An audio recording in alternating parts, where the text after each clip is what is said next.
Sejam muito bem-vindos e bem-vindas ao primeiro episódio do nosso GradualCast, o podcast do Grupo Gradual que une ciência e conhecimento de forma prática e leve. Eu sou Cláudia Romano Pacífico. E eu sou Leila Bagaiolo.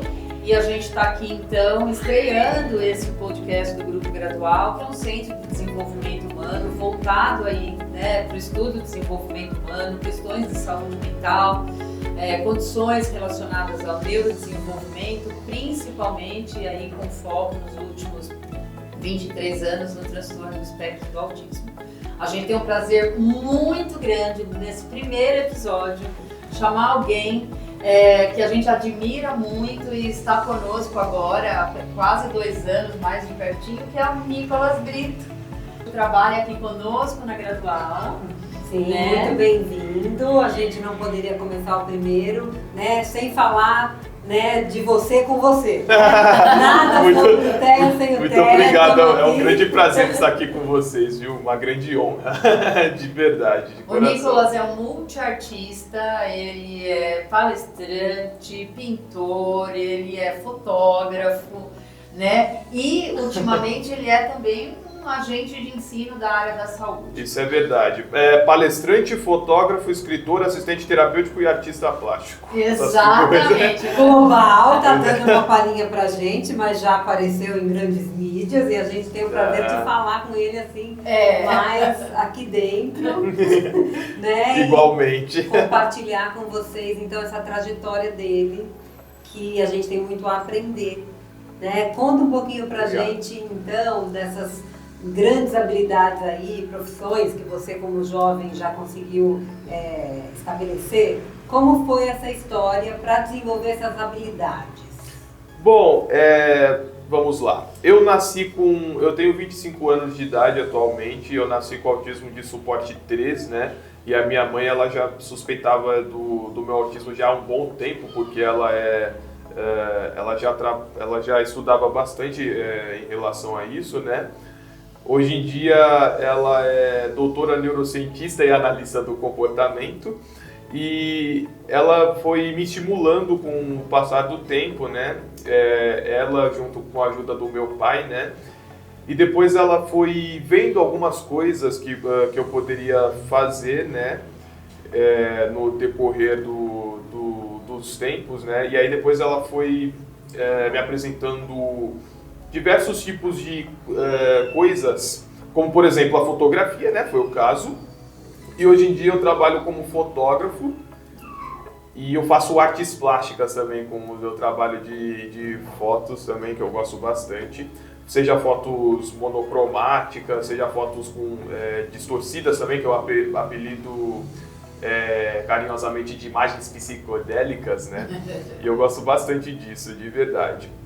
E hoje em dia eu também trabalho como palestrante, eu faço palestra pelo Brasil inteiro, junto com os meus pais. A gente fala sobre autismo, minha mãe fala algumas coisas do autismo, baseadas nos estudos, meu pai fala da experiência dele como pai e eu falo como que foi o meu desenvolvimento, falo sobre a minha carreira profissional, falo um pouco da minha experiência de vida pessoal. Inclusive eu acho que é uma coisa muito legal e muito importante porque a gente vai passando informação para outras pessoas para outras famílias, que necessitam também de bastante ajuda. Então também é uma coisa que eu acho que é bem legal e isso é muito importante, é muito importante o que vocês fazem pelo Brasil e a gente agradece de você estar com a gente hoje fazendo isso aqui conosco. Eu que agradeço, imagina. Nicolas, conta um pouco pra gente, aí na sua história, como foi o seu desenvolvimento, Você acabou falando, eu era um autista nível 3 de suporte, E hoje a gente sabe, aí você tá aqui, tá conversando com a gente, trabalhando nessas multi-áreas, trabalhando aqui conosco. Conta um pouco pra gente o que você acha que foi importante nessa história, nas intervenções, Como que foi acontecendo essa mudança, Como que os níveis de suporte não são cravados, pra gente é a verdadeira prova disso, Sim. Então isso também é mais uma camada da importância do seu depoimento. É verdade. Fica à vontade, conta um pouco aí pra gente. Tá bom, obrigado. Bom, para resumir, eu vou falar de algumas coisas de uma maneira um pouco mais chula, porque faz muito tempo, né? Eu acabo não lembrando de muitas coisas. Mas para resumir, vou tentar resumir o máximo possível, tá? Eu não comia de nada, eu não gostava de comer nenhum tipo de comida. Toda vez quando os meus pais eles me ofereciam alguma comida, eu rejeitava. E aí eu rejeitava com um choro muito forte, não era tipo um choro qualquer, eu chorava tipo da lágrima escorrer quente, sabe? E aí depois a minha mãe ela já estava suspeitando mais ou menos nessa época. E depois ela foi vendo como que poderia funcionar o meu estímulo. Ela me apresentou diversas coisas do entretenimento, como desenhos, jogos, para estimular cada vez mais a minha fala. E aí eu fui sendo estimulado com o passar do tempo da minha infância inteira. Ela não desistiu de mim, os meus pais nunca desistiram de mim, isso que eu admiro muito, bastante. E aí, o meu desenvolvimento foi indo com o passar do tempo. Do suporte 3 eu fui para o suporte 2. Hoje em dia eu estou meio que no suporte 2 para o 1, porque eu ainda sou dependente para algumas coisas, né? Ainda faltam algumas coisas para eu aprender, mas eu consigo me virar bem no geral. E é basicamente isso. Que bom, que é isso, né? As experiências elas vão aí moldando, né? E mudando a nossa forma de funcionamento para todos e não é diferente para o Theo. Não mesmo, e é isso, você teve um ambiente rico aí de estimulação com seus pais, que ofereceram oportunidade para você, então, ver, eu gosto de fotografia, virou fotógrafo, eu gosto de pintar, né, virou um artista plástico. Agora, e a gente, quando se reaproximou aí, você jovem, e viu a sua trajetória, ficou com vontade de fazer um desafio, vem ser um agente de saúde. E aí é dessa moça aqui, viu? Lá no Teateiro em 2022. Isso eu nunca vou esquecer, eu queria guardar essa parte pro final, eu não estava esquecendo disso. Não, pro final não, desculpa. Eu queria guardar essa parte pro momento que vocês forem, quando vocês entrarem no assunto. Você vai falar. Pode continuar falando, desculpa. E aí o que eu quero destacar disso que você comente, que aí a gente chamou para se formar numa nova coisa. Então você falou, eu preciso de suporte. Você precisou assistir aulas online sobre o que é, né? A gente tem uma trilha aqui de formação, que alguém que vem ser um AT, um agente de ensino, começa a aprender também conceitos, né? E aí aprender com a prática. Eu estou aprendendo até hoje. Conta como é que foi, que ajuda você precisou para aprender. Acho que até para encorajar quem quer aprender uma coisa nova. Claro. Ver você tão pronto e falar, para ele é fácil. Imagina. Não é fácil, não, né? Que isso? Não é difícil. Como? Então, era eu estava esperando, essa daí era a pergunta que eu mais queria que vocês fizessem, porque eu já estava esperando para guardar esse momento assim muito especial. Porque assim, quando eu vim virar um AT aqui na Gradual, foi um momento muito especial para mim. Porque eu já tinha feito, assim, eu já tinha participado de um outro teste de uma outra clínica, assim, voluntariamente, né? Isso já foi muito bom para colocar no meu currículo, né? E quando a gente se encontrou no evento posso falar o evento? Sim, no Teateiro, né? Um beijo pra Grazi também, pro pessoal maravilhoso. Vai na terceira edição nesse final de semana. Infelizmente não poderemos estar, porque vamos para o encontro da Ambev. Mas nossa equipe vai prestigiar. Que beijo pro maravilha, Gatinha, pra Grazi, todo mundo, Flávio. Já fiquei sabendo que partes da equipe também vão, né? Ó, que maravilha. Tá em peso lá o grupo Gradual. E aí foi muito especial para mim, porque quando eu fui convidado para ser o fotógrafo do evento, né, em 2022, eu estava vendo um monte de barracas e aí com muita conveniência, né, acho que foi o destino, eu encontrei essas duas mulheres maravilhosas, né, fora a Adriana também, o pessoal lá, o resto. E aí depois a própria Cacá e a Leila já me falaram, a gente tá com uma vaga de emprego para os jovens com TEA lá na nossa clínica Gradual. Se você quiser ir lá, compare. Claro, com certeza, vim aqui então. Fiz a entrevista com o nosso querido Márcio, né? Ele já me apresentou, falou como que funcionaria o grupo de jovens. E aí desde então eu tenho assim, tenho ido nessa trajetória com os jovens autistas e agora recentemente também com as crianças também, né? Mas principalmente com os jovens. E aí eu só fico muito emocionado e eu também sou muito grato a essas mulheres aqui maravilhosas, porque elas deram um excelente exemplo de autistas no mercado de trabalho. Eu só tenho que agradecer a elas, porque eu já fui recusado já para uma vaga de emprego só pelo fato de eu ter autismo. E aí eu falo para todo mundo, sem medo, que essas mulheres aqui deram um excelente exemplo e que eu sou grato a elas eternamente. Você está correspondendo, você está se esforçando, né? Como que é assistir o curso? O que você aprendeu sobre o que é ser AT? Conta um pouquinho. Bom, eu assisti boa parte do curso, eu já estou na metade já, eu acho. Aprendi bastante coisa, aprendi como que a gente trabalha com as crianças também, fazendo as atividades assim com bastante delicadeza. Também aprendi coisas que relacionado também aos jovens, né? Aprendi sobre reforços também, que é muito importante a gente saber quando não reforçar, seja criança ou um jovem com autismo. Eu aprendi boa parte das coisas, aprendi assim bastante expressão interessante que eu tinha aprendido recentemente. Um pouco das expressões, que é o mundo à parte da aba e do TEA. Sim. A parte da aba é bem interessante, porque realmente eu aprendi coisas assim, de como que eu aprendi coisas sobre o ouvinte também, e também sobre o falante. Falante, obrigado. Eu aprendi sobre o ouvinte e também sobre o falante. E também aprendi coisas assim, com o trabalho da comunicação, que também, inclusive, como é que eu posso dizer, também são exemplos com, vamos dizer assim, indiretas, né, para reforçar a criança, ou as dicas, né, para conseguir dar para a criança e para o jovem autista, sei lá, coisas do tipo, nossa, inclusive até falaram esse exemplo, nossa, que bolo bonito, parece estar muito gostoso, né?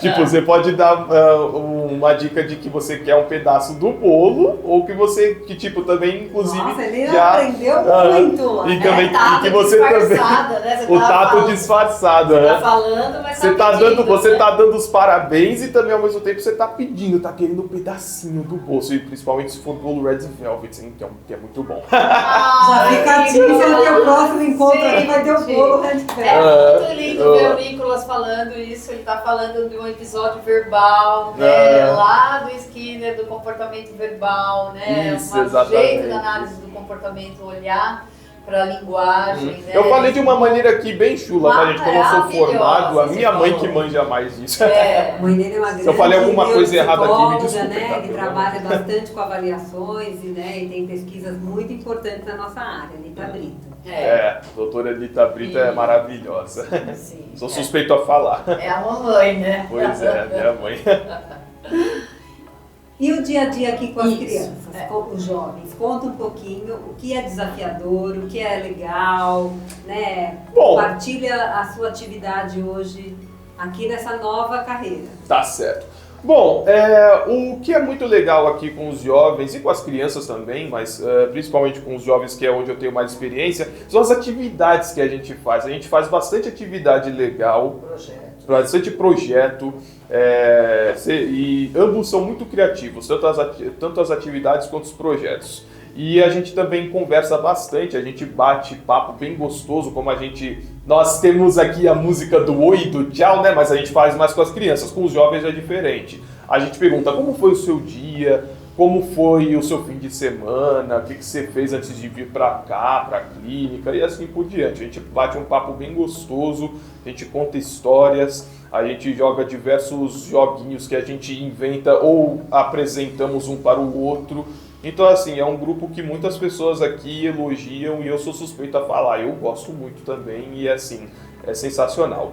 Tem alguns desafios também, porque algumas vezes temos alguns clientes nossos aqui que eles acabam entrando em crise, acabam tendo as distorções, o que é compreensível, mas nada é impossível e a gente faz o possível e quando a gente consegue é uma baita de uma conquista e é um trabalho muito gostoso. Manejar, né, esses momentos mais tensos, né? Exatamente. É difícil para todos nós, né? Eu acho que é um desafio realmente e poder fazer isso de uma perspectiva preocupada com quem está ali, né, e se colocando no lugar de quem está tendo a crise também, e trabalhando junto ali com o que a gente costuma chamar, né, de compaixão, né, de estar preocupado com essa outra pessoa que está sofrendo ali naquele momento. Muito dessas crises vem por manejando. dificuldade de comunicação, né? Até o nosso segundo episódio tem a Renata Vergoso, que vai ser convidada e vai falar um pouquinho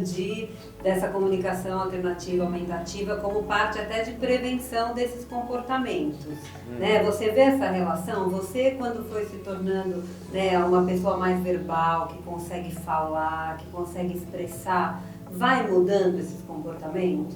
Vai, A com sua certeza. história, o que você acha disso? É Com importante? Com certeza, com certeza. Uhum. Eu acho que é muito importante porque assim estimula mais a pessoa com TEA. Inclusive isso também aconteceu comigo. Eu era muito pouco verbal, né, antigamente, e aí depois com os estímulos eu fui conseguindo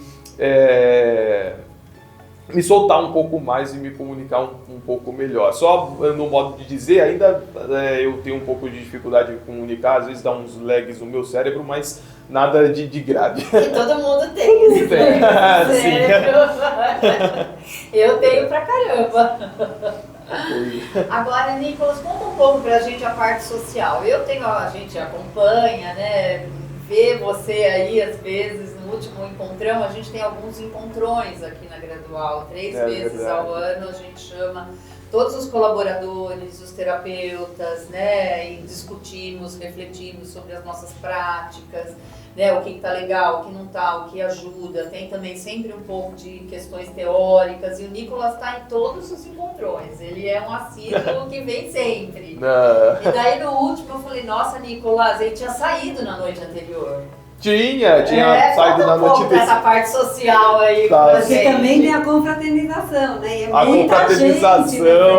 Da festa junina. Maravilhoso. A confraternização do ano retrasado já foi uma boa experiência, do ano passado então nem se fala. Olha, pois é. Mas enfim, foi muito legal ambas. Os encontrões também são sensacionais, maravilhosos, porque a gente não só aprende mais com que a gente, com o nosso trabalho de orientadores, líderes de ambientes e nós, assistentes terapêuticos, como também a gente bate um papo muito gostoso de manhã, numa manhã muito gostosa, dependendo do tempo, obviamente, né? Mas enfim. Se tá frio, a gente toma mais café. A gente toma mais um café, um leitinho, chazinho, um pãozinho de queijo bem quentinho, com uma blusinha. E quando tá naquele dia ensolarado, a gente se solta mais, vai pra quadra, toma um suco gelado, enfim. É muito legal esse lance dos encontrões e também da confraternização, que são maravilhosas e muito divertidas. Sobre a noite anterior do último encontrão, a gente foi fazer uma despedida de uma ex-TO nossa que ela tinha convidado. E muito legal, ela é super gente boa, inclusive, porque quando a gente estava aqui, ela mal falava com o pessoal, porque ela era muito profissional, assim, ela era muito sorridente, ela não era nada, eu não estou falando no sentido antipático, ela era muito sorridente, muito gente boa, mas ela estava trabalhando. Quando ela estava na despedida, nossa, ela muito solta, muito gente boa, sabe? E aí eu fiquei muito honrado que, poxa, ela tinha convidado eu e boa parte do pessoal pra gente fazer parte daquele momento dela, e também foi um momento muito histórico pra mim, inclusive. Ser convidado pra esse momento, né? Claro, eu já tinha sido convidado para outros, mas por uma pessoa que, vamos dizer assim, por uma colega de trabalho que eu não tinha tanta intimidade, que eu só falava um oi, um boa tarde, né? Foi num outro nível. E você foi corajoso de ter ido, porque Sim. é muito difícil. Né, para todo mundo, e ainda mais para quem historicamente tem uma dificuldade de comunicação, de socialização, que é uma das cernes aí de um diagnóstico de TEA. É um bom ponto e uma boa observação. Então, ir até um lugar desconhecido, que você não tem intimidade, cheio de barulho, cheio de gente. É um desafio que você aceitou, e ter ido foi uma boa experiência. Então, é uma coisa importante você dividir essa experiência, porque encoraja, né? Eu acho, né? Muito do que a gente quer aqui com a tua presença é que você seja essa pessoa que encoraja aí, não porque é fácil, mas porque vivendo a experiência deu certo, né? Isso é verdade. Eu olho para o Nicolas e assim, eu fico muito feliz, né, de vê-lo aqui esse dia, de eu ficar sabendo, vi as fotos no Instagram da turma toda e você lá no meio, eu falei, gente, né, e tava pegando Uber. Sim, eu falei, quanta coisa, quanto avanço, né? Conta dessa independência, pegando esse gancho do Uber, né, sendo um jovem e os desafios disso, conta das perspectivas futuras, como você se vê, né, sendo aí um adulto, o que você pensa, você e essa família que tanto incentiva, planejam aí para sua independência? Tá, eu acho que o meu maior planejamento agora é continuar dependente de motoristas de aplicativo, não pode ser um Uber ou um 99 da vida, como também posso tirar a carteira mais pra frente, mas isso bem mais pra frente. Agora eu ainda estou muito novo e ainda tenho um pouco de ansiedade, no volante não daria certo ainda, né? Nesse momento. Mas eu também planejo mais pra frente, quem sabe, conseguir trabalhar mais o meu TDAH e fazer alguma faculdade também. E também focar em outros projetos e também, quem sabe, morar sozinho, que é o que eu mais agora pretendo atualmente, é conseguir uma casa própria. Quantas perspectivas, e saiba que estaremos juntos. Muito obrigado, que honra. Juntos, com né? certeza. É maravilhoso, Igualmente. maravilhoso ter você conosco, a gente sempre vai falar isso, vai repetir isso, porque é importante repetir as coisas importantes que são realmente verdadeiras. Obrigado. Pra gente. Eu também sempre repetirei isso para as pessoas. Então, Nicolas, deixe suas redes sociais, fala um pouco aí para o pessoal Como te as pessoas seguir. podem te seguir, continuar aprendendo com você, Eu- pra quem te conheceu por aqui. Ok, eu sou uma pessoa que tem poucas redes sociais, a que eu mais mexo hoje em dia, a minha rede social mais ativa é o meu Instagram, que é Nicolas Brito Salles Oficial, tudo com uma letra e sem H, 2 L's, K, não, é tudo Nicolas Brito Salles Oficial normal. E é isso. É isso então, gente. Esse episódio 1 não poderia ser mais especial do que ter você conosco. Muito obrigada novamente, né, Cacá? Por compartilhar. Eu que agradeço vocês, viu? Muito obrigado Obrigada de por estar coração. com a gente, Vamos junto. mudando a Com gradual dia a certeza. dia. Muito obrigado. Tchau, gente. Uma grande honra.